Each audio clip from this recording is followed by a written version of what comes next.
Hey, welcome to Buffs Prime Time. I'm the voice of the Bus, Mark Johnson. Our show is brought to us by Aflac. Get help with expenses health insurance doesn't cover. Visit aflac.com to learn more. Talking about another Buffs victory, moving up the polls. The head coach, the young coach, Prime Sanders, alongside. We got Vincent Dancy's going to join us. Arden Walker's going to join us for the show here It's a today. good two. It's a good two. That's a pretty good little Yeah. little team Dancy there. is incredible. Is he really? Yes. Yeah. Dear friend. Yeah. Met him when he was the opponent, Okay.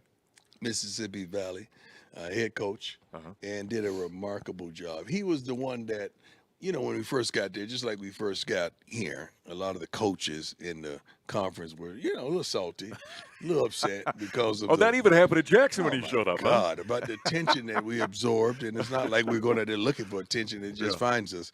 But he befriended me, reached out, and I gave him love. I did a big camp. We attracted like 1,200 kids. Mm-hmm. So we can't take them all. So, okay, guys, I invited all the other coaches in the SWAC. Here you go. It's a big camp. Nice. Some of them didn't even show up, but he did. So we've always had a tremendous relationship. When I had the opportunity, I said, what you want to do? I can help you with that job there, Jackson State, because I'm vacating it, or you could come here with me. Okay. He said, I'm with you, Coach. Hey, I'm with you, man. So we've been tight for a while. When that kind of thing happens, when you show up, you're trying to show some love to everybody in the league, and you kind of get spurned. You never take that personal, do you? No, because I understand. Yeah. I understand. I mean, it is what it is.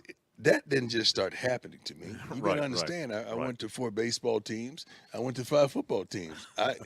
God has given me the blueprint and the script how to handle adversity. So I'm pretty good with that.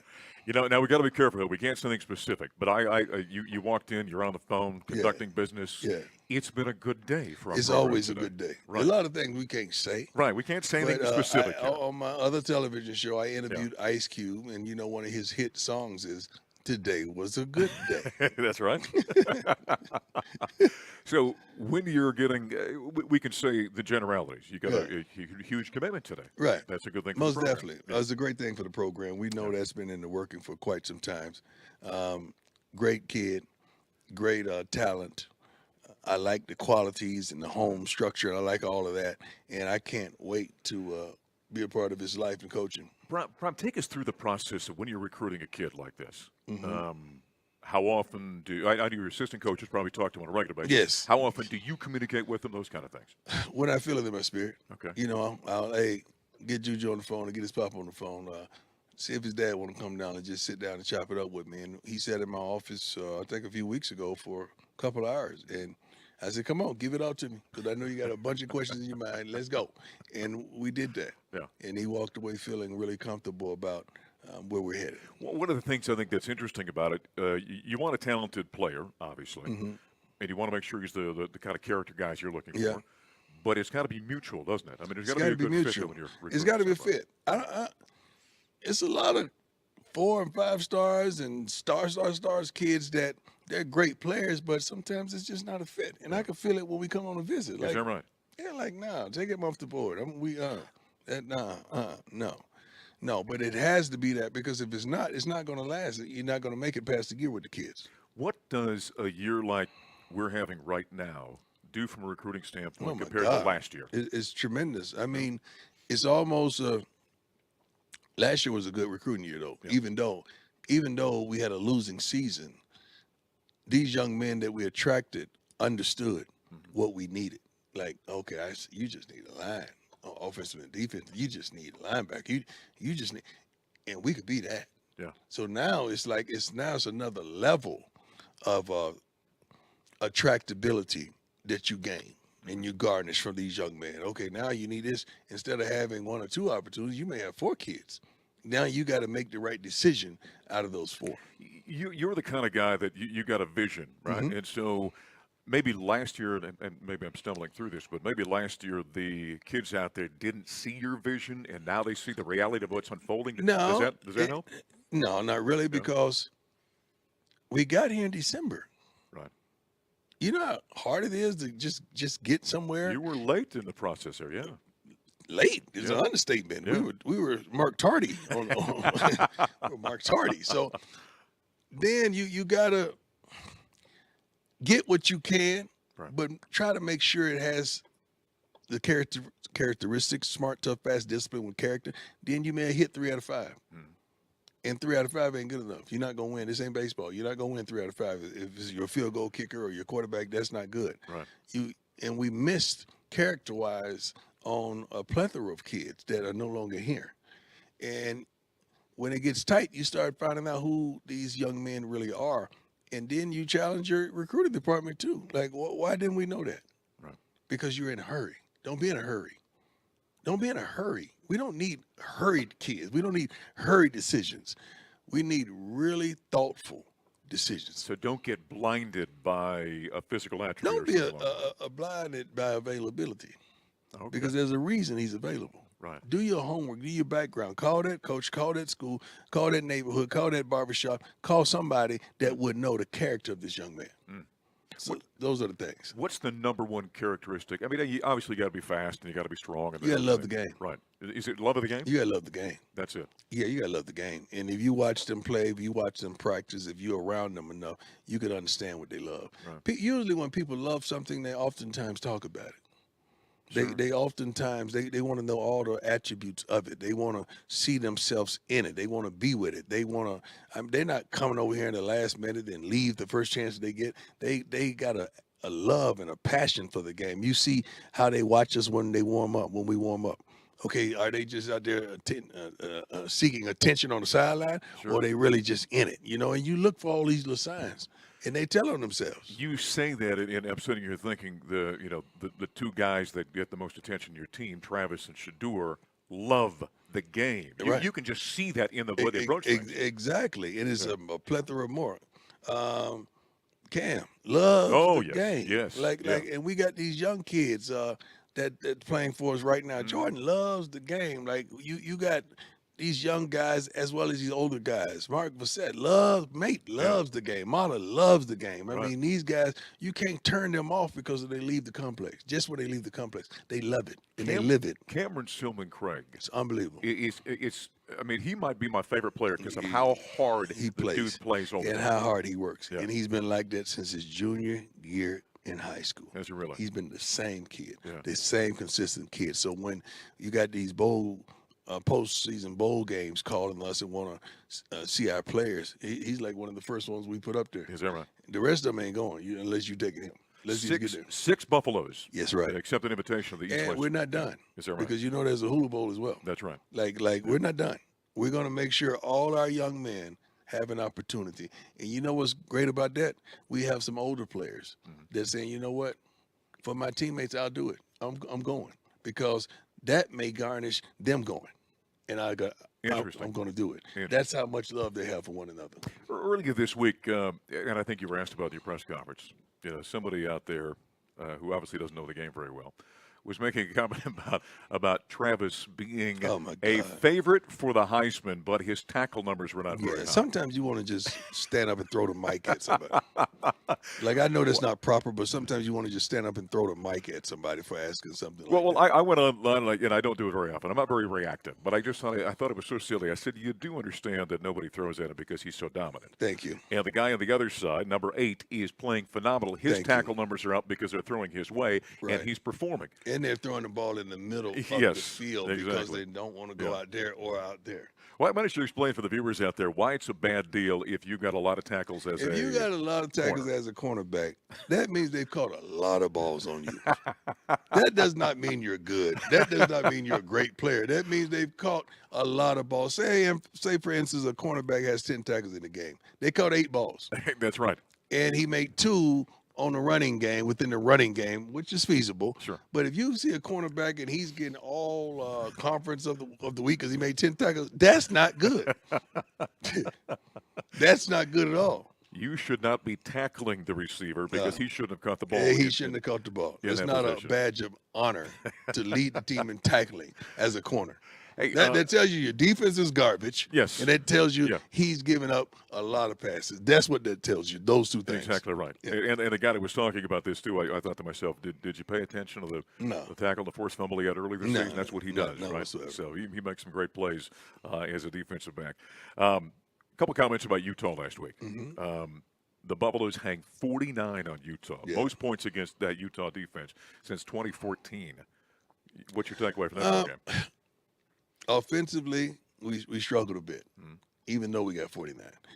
Just think about that. Think about this statement. Right. We got Yeah. 49, but we struggled at times. They didn't do some of the things that we saw in film. They changed it up a bit, which was brilliant, and it took Shador a little time to figure them out. Mhm. So that's what was transpiring on the field. But sooner or later, we got to where we needed to. We got to get a little more help, and a little more physicality, a little more patience in the running game as well. Backs got to start hitting it like they should hit it. But we got to get more from that. But 49 on a so-so day, I'm cool with that. Colorado's the number one scoring offense in Big 12 games this season. Wow.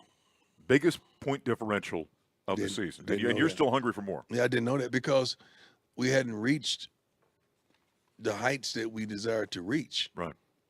I'm serious. I get in the press conference, and this is the first time I'm seeing the stats right before I walk in there. And I'm looking at Shador 30 for 41 or something, 300 something. Like, he didn't have that. Like, he played all right. He didn't do that. But you sit up there mad as a coach, and you got a quarterback that's throwing for over 70-some%. Yeah. 3 tubs, and he did a phenomenal job. But we're so used to the excellence. Sure. That's what we want. Colorado- We want what we want. Point differential 108. That's number one. BYU's number two. Scoring in Big 12 games only. Nearly 38.9 points per ball game. And the Buffaloes, by the way, number 3 scoring defense in the Big Who's 12. number 1? Goodness. Does it say? I think Utah was number 1 if I'm Okay. remembering. I think that would make That's sense. what I would have thought Yeah, too. yeah. And then I can't remember who was number 2, but nonetheless, the Buffs are on the 23.4, and So- you're within about a point and a half of each other at that point. The Buffaloes on the road this weekend. We're going to go to Kansas City at Arrowhead to take on the University of Kansas. They're coming off a couple of big wins. Buffs in the driver's seat. Keep winning. You go to the Big 12 championship and the college football playoffs and everything else after that. I want to ask Coach about Draylon Miller, who had a huge game last week. Talk about impressive young men. He had a great one. We'll talk more about that as we continue here on Bus Prime. Tours by the Hiltons on Canyon. Coming to Boulder for game day. We'll stay at the Hiltons on Canyon, a proud hotel partner of the Buffaloes. We continue one more segment with Coach Prime. Buffs getting ready to head to Kansas City. Take on KU on Saturday. That's a 1:30 Mountain Time game. We'll hit there at 11:30. Coach Dancy coming up. Art Walker coming up as well. I mentioned Draylon Miller before the break, Prime. Had over 100 yards receiving last week. Yeah. Had one of the great, toughest runs you'll ever see. Right Well, after it was that a catch. great route. Yeah. Let's start off with that. It Yeah. was like a bang-aid, great route. He cleared, and the ball was on the money, and he just turned into Debo Samuels like he oftentimes does.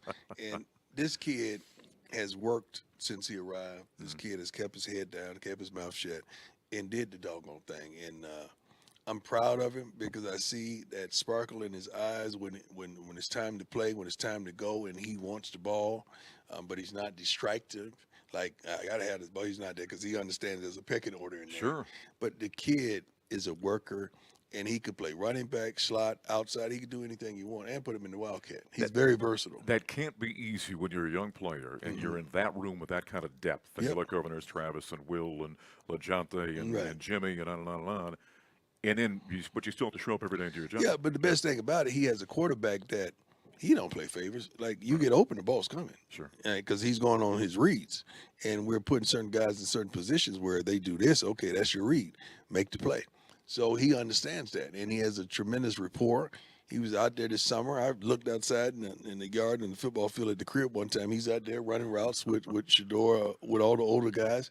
And he just started earlier than a lot of guys. So he got that trust, so to speak. He's got that look about him, too. Yes. I mean, he's an impressive-looking young man when it comes to kind of the physical attributes. That I want to ask you about that has become a great story is Cash Cleveland, your center. Cash, that's my man. That has become a great story. He's the first walk-on freshman ever to start on the offensive line for the That's Buffaloes. crazy because we don't look at him as we don't look at any guys as a walk-on. It's just how they came. That's just the package they came in. That's not who they are.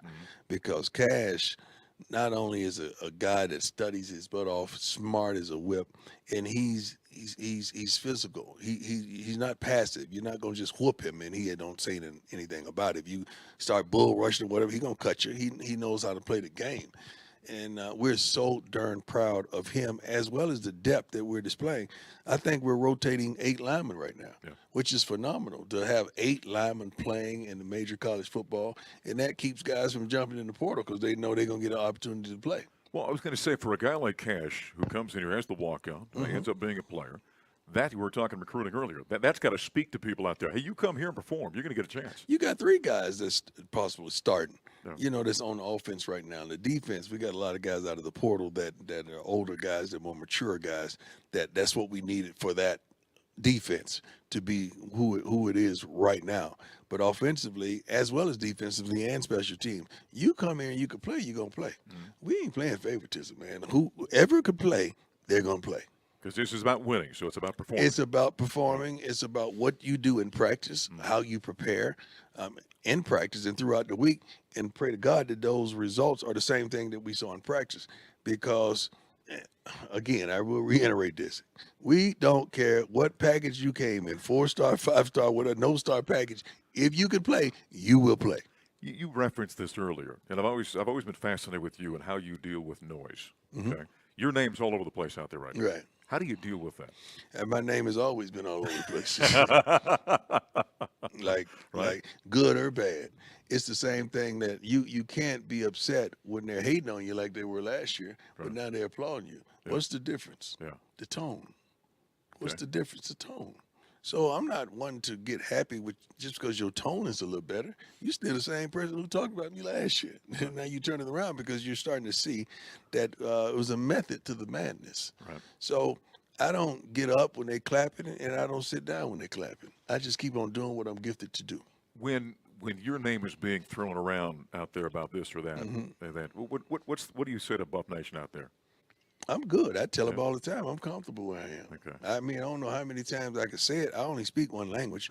I can't say, I wish I spoke several different languages so they would understand more candidly, but I'm happy and content with where I am. What did you say the other day? I've got my kickstand. I got my kickstand. See, you got to be old. Well, I was going to You say. got to be at least 40 and over There's no doubt to about it. understand what a kickstand is.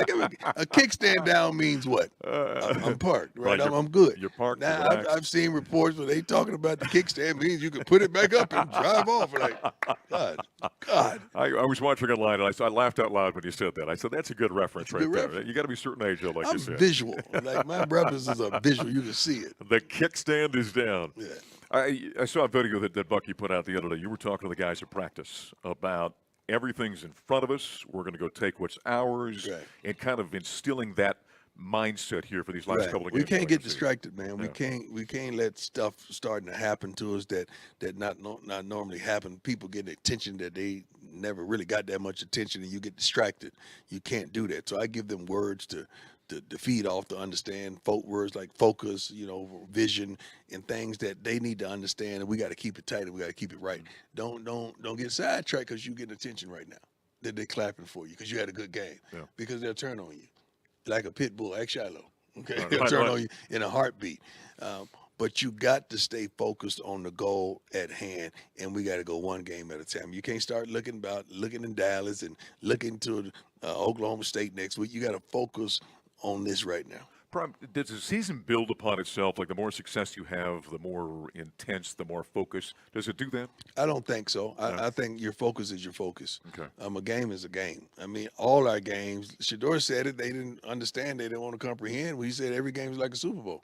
That's how people play us. Right. Every game is a huge game. Every game is a sellout wherever we go. Every right. game is like that. We're on national television every game. So you got to bring your A game. You don't have a chance to sit back and fold back and make a C+ or a B that day. You got to bring your A game. Again, the Buffs in Kansas at Arrowhead on Saturday. It's a 1:30 game, 11:30 on the network. It'll be on Fox as well. When you look at Kansas, here's the team the last couple of weeks. They've kind of come on. You're a big fan of their coach, I know. They've really come on the last few weeks here. What do you see? He's done a wonderful job with keeping them focused, keeping them steadfast, and not thinking about, hey, season's over, we can't play for the championship. No, but you can whoop some folks. Yeah. You can whoop some folks and make sure your draft grade or you're viewed better than you thought you would. And those guys have not given up. They playing hard. I think they upset. The first team they beat like that. Then the second team, it kind of took them light. Yeah. And I'm thankful because we saw that and we seeing it on film. So that means we going in there like this is like a darn Super Bowl caliber team for us. So we going in there with everything right and everything tight. We're going in there ready. From a defensive perspective, they've got Jalen Daniels, very mobile Very quarterback, good. right? Well, what are the challenges when you've got a quarterback that runs like that? He's versatile. When the play breaks down, he can still make it happen. Sometimes you got to account for him and put a spy on him and put a rat on him so he can't get up out of there. But the number one thing is you got to stop the run. They got a good darn running back as well. You got to stop them from running the football. Then secondly, put the quarterback in uncomfortable positions with third and long. Second and long. Now you got to really see what they want to do, but you got to take something, and that's one thing that Rob has done a great job with. We're taking things away. That's what people don't understand. Right. We're minimizing you down to just this. I was throwing some numbers at you a while ago. You realize that in the offensively, we've scored about 80-some points every quarter, first, second, third, and fourth all season long. Defensively, 74-72, 31 points given up in the third quarter. Well, what's happening in the locker room with you guys where we come out and all of a sudden it shuts down? It's almost like they're taking a moment to get adjusted to understand, it's a game going on right here. Like guys, there's a lot of folks in them stands out there watching you. Can you start playing? Can you start doing what you're capable of doing? And we're making halftime adjustments, and I challenged the both coordinators last week, make your adjustments before the game. Not at halftime. Just come out there and play some darn football at the onset of the kickoff or the kickoff return. Let's stop waiting to halftime to make those adjustments. And they're doing a wonderful job. So Colorado giving up about 3 points in the third quarter all season long. That's fantastic. Now, I'm going to be in Hawaii next week, so I won't be with you on the show. God bless you. Well, yeah. God bless you. My wife and son are exceptionally happy. That's a great call. Romy Bean's going to come in and join you. You need to tell them what you're doing because some people may watch this and think you just dipped on us. No. It's not a vacation. The Valley Invitational for basketball. Thank you. But you got to tell people like, that's right. How can he have the audacity to just leave like that? No. I'm not taking vacation in the middle of the season here. Okay. So I'm not going to be with you next week for Thanksgiving. I got you. So what's the number one thing that the Prime family has on Thanksgiving that you have to have? Peace. Peace, all right. Peace. We don't want other family members coming from out of town messing up what we already got established. We want our peace. If you affect that peace or infect that peace, you got to go. I guess I was thinking about something on the table. You got to go. They're not going to make it to the table if they affect the peace. See, that's one thing that people don't understand. You can have a wonderful meal. You can have a wonderful time. I mean, grandma, granny has put their foot in it, and it's all good. But you got one idiot that you allow in there, and you know who he is or she is in the family, and they affect the peace. All right. Yeah. So keep the peace. Do not upset. Breaking news from the NFL. The Dallas Cowboys have made a pre-deadline splash by acquiring wide receiver Jonathan Mingo and a 2025 seventh-round pick from the Carolina Panthers. In return, Dallas sends Carolina a 2025 fourth-round pick, per NFL Network's Tom Pelissero. Cowboys owner Jerry Jones hinted at a potential move earlier this week, saying on 105.3 The Fan, "We're buyers and looking to strengthen key positions. Is Mingo the answer?" Mingo, 25, was a second-round pick in the 2023 NFL Draft, but has struggled to make a big impact. Through 24 games, he's logged 55 catches for 539 yards, averaging just 13.4 yards per game in 2024. With rookies overtaking him in Carolina's offense, the Panthers decided to move on. For Cowboys fans, the reaction is mixed. Some are hopeful that Mingo can thrive in Dallas' high-powered system, while others were expecting a bigger splash at wide receiver. Was this a smart move or a missed opportunity for the Cowboys? Don't miss our in-depth breakdown on what this trade means for Dallas and their Super Bowl aspirations. Drop your thoughts in the comments, and make sure to subscribe for more NFL updates and analysis.